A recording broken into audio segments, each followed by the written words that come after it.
ഇങ്ങനെ കണ്ട നമ്പർ 10 ആയിട്ട് തോന്നുമെങ്കിലും നമ്മളിപ്പോൾ ചെയ്യാൻ പോകുന്നത് നമ്പർ 9 ഷേപ്പ് കേക്കാണ്. ഇത് സത്യം പറഞ്ഞാൽ ചെറിയൊരു പരീക്ഷണമാണെന്നൊക്കെ പറയാം. കസ്റ്റമർ നമ്മുടെ വീടിന്റെ തൊട്ടടുത്തുള്ള ആളാണ്. ഒരു മാസം മുന്നേ ആളുടെ മൂത്ത കുട്ടിയുടെ ബർത്ത്ഡേക്ക് 10th ഷേപ്പിൽ കേക്ക് ഉണ്ടാക്കി തരാമോന്ന് ചോദിച്ചായിരുന്നു. അതും 1 kg. അന്ന് ഞാൻ അതേപ്പറ്റി അധികം ചിന്തിക്കാതെ തന്നെ ഇല്ലാട്ടോ എന്ന് പറഞ്ഞു. സത്യം പറഞ്ഞാൽ അന്ന് അങ്ങനെ ചിന്തിക്കാനുള്ള ടൈം ഒന്നും ഇല്ലായിരുന്നു കേട്ടോ. അപ്പൊ ചേച്ചി പറഞ്ഞതാണ് അടുത്ത മാസം അടുത്ത കുട്ടിയുടെ ബർത്ത്ഡേ വരുന്നുണ്ട്, അന്നേരം 9ന്റെ ഷേപ്പിൽ ഒരു കേക്ക് ഉണ്ടാക്കി തരുമെന്ന്, അതും 1 kg. അതിനെപ്പറ്റി ചിന്തിക്കാൻ ഒരു മാസം സമയം കിട്ടിയോണ്ട് ഒറ്റയടിക്ക് ഞാൻ പറ്റില്ല എന്ന് പറഞ്ഞില്ല. ആലോചിക്കാൻ കുറച്ച് കൂടുതൽ സമയം കിട്ടിയോണ്ടാണോ എന്നറിയില്ല, എപ്പം നമ്പർ കേക്ക് വന്നാലും ഓടി യൂട്യൂബിൽ പോകുന്ന ഞാൻ ഇത്തവണ യൂട്യൂബ് തുറന്നേ നോക്കിയില്ല. കാൽക്കുലേഷൻസും പ്ലാനിങ് എല്ലാം മൈൻഡിൽ തന്നെയായിരുന്നു. കസ്റ്റമറിന്റെ ഭാഗത്തുനിന്നും ഫുൾ സപ്പോർട്ടായിരുന്നു. ജസ്റ്റ് പറ്റുമെന്നത് ട്രൈ ചെയ്താൽ മതി, ശരിയായില്ലെങ്കിൽ ഏത് ഷേപ്പാണോ വരുന്നത് ആ ഷേപ്പിൽ ഉണ്ടാക്കി തന്നോളാനാണ് പറഞ്ഞത്. അങ്ങനെ ഫുൾ കോൺഫിഡൻസോടെ ടോട്ടൽ 1 kg ഒരു റൗണ്ട് ഷേപ്പും ഒരു റെക്ടാങ്കിൾ ഷേപ്പും അങ്ങ് ബേക്ക് ചെയ്തെടുത്തു. അപ്പോഴാണ്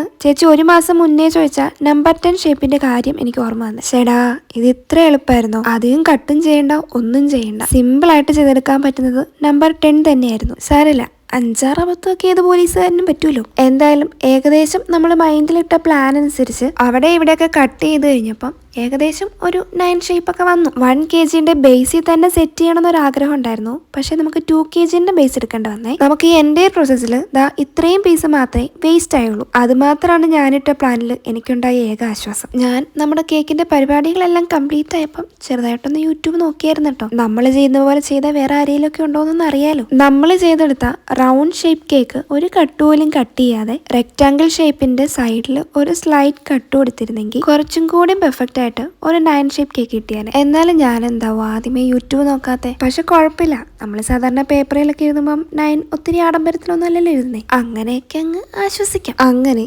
നമ്മളിപ്പോൾ നമ്പർ 1 കേക്ക് ചെയ്തു, നമ്പർ 2 കേക്ക് ചെയ്തു, നമ്പർ 3 ചെയ്തു, നമ്പർ 5 ചെയ്തു, ഇപ്പം നമ്പർ 9 ചെയ്തു. ഇത് ചെയ്തപ്പം നമ്പർ 6 ചെയ്യാനും പഠിച്ചു, നമ്പർ 10 ചെയ്യാനും പഠിച്ചു. ഇടയ്ക്കിടയ്ക്ക് നമ്മുടെ ടേൺ ടേബിൾ കറങ്ങി വരുമ്പം 9നേക്കാളും കുറച്ചും കൂടെ പെർഫെക്റ്റ് ആയത് 6 ആണെന്നും തോന്നി. നമ്മുടെ യൂട്യൂബ് ചാനൽ ഒന്ന് കയറി നോക്കുകയാണെങ്കിൽ 4 മില്യനും 5 മില്യനൊക്കെ അടിച്ച 1-2 വീഡിയോസ് കാണാവേ. അതിലെ കേക്കുകളൊക്കെ നമ്മുടെ ഈ സെയിം കസ്റ്റമർക്ക് വേണ്ടി തന്നെ ചെയ്തതാണേ.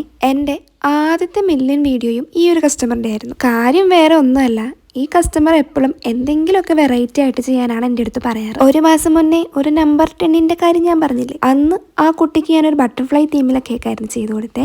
എപ്പോഴും എന്തെങ്കിലുമൊക്കെ വെറൈറ്റി ആയിട്ട് ചോദിക്കുന്നതുകൊണ്ട് എനിക്കും ചെയ്തു കൊടുക്കാൻ ഭയങ്കര ഇഷ്ടമാട്ടോ. ഈ ഒരു കേക്കിന് വേറൊരു പ്രത്യേകത കൂടെ ഉണ്ട്. വേറെ ഒന്നല്ല, നമ്മുടെ കസ്റ്റമർ എപ്പോഴും വൈറ്റ് ഫോറസ്റ്റ് കേക്കായിരുന്നു മേടിക്കാറുള്ളത്. ഇത്തവണ ഒരു ചേഞ്ചിൽ ബ്ലാക്ക് ഫോറസ്റ്റ് ആയിരുന്നു മേടിച്ചത്. എന്തായാലും കേക്ക് കഴിച്ചിട്ട് നല്ലൊരു ഫീഡ്ബാക്ക് ആയിരുന്നു കസ്റ്റമറുടെ അടുത്ത് നിന്ന് കിട്ടിയത്. പിന്നെ ഉണ്ടല്ലോ, എനിക്ക് ഇങ്ങനത്തെ നമ്പർ കേക്കൊക്കെ വന്നു കഴിയുമ്പം സൈഡ് അത്ര പെർഫെക്റ്റ് ആയിട്ട് ഫിനിഷ് ചെയ്തെടുക്കാനുള്ളൊരു പേടിയുണ്ട്. ഇതേപോലത്തെ എന്തെങ്കിലുമൊക്കെ വർക്കാണ് സാധാരണ ഞാൻ കൊടുക്കാറ്. ഈ സെയിം വർക്ക് നമ്പർ 3 കേക്കിൽ ഞാൻ ചെയ്ത് കഴിഞ്ഞപ്പം കുറേ പേര് ഫിനിഷിംഗ് ഇല്ല, വൃത്തിയില്ല, കാണാനൊരു രസമില്ല എന്നൊക്കെ പറഞ്ഞ് കമന്റ് ചെയ്തിട്ടുണ്ടായിരുന്നേ. സോ ഇത്തവണ അത് ശ്രദ്ധിച്ചിട്ടാണ് ചെയ്തത്. സൈഡിൽ ഇങ്ങനെ വർക്ക് കൊടുത്തിട്ട് ഫിനിഷിംഗ് വന്നിട്ടുണ്ടോ ഇല്ലയോ എന്നൊന്ന് കമന്റ് ചെയ്യണേ. പിന്നെ ഞാൻ നേരത്തെ പറഞ്ഞ ഈ കേക്കുകളുടെ വീഡിയോസ് എല്ലാം കാണണമെങ്കിൽ ജസ്റ്റ് നമ്മുടെ യൂട്യൂബ് ചാനലൊന്ന് നോക്കിയാൽ മതിയേ. സോ അപ്പം ഈ കേക്ക് കണ്ടിട്ട് നിങ്ങൾക്ക് ഇഷ്ടമെങ്കിൽ കമന്റ് ചെയ്യണേ. പിന്നെ എന്തെങ്കിലും സജഷൻസ് ഉണ്ടെങ്കിൽ അതൊന്ന് കമന്റ് ചെയ്യണേ. സോ അപ്പോൾ ടാറ്റാ.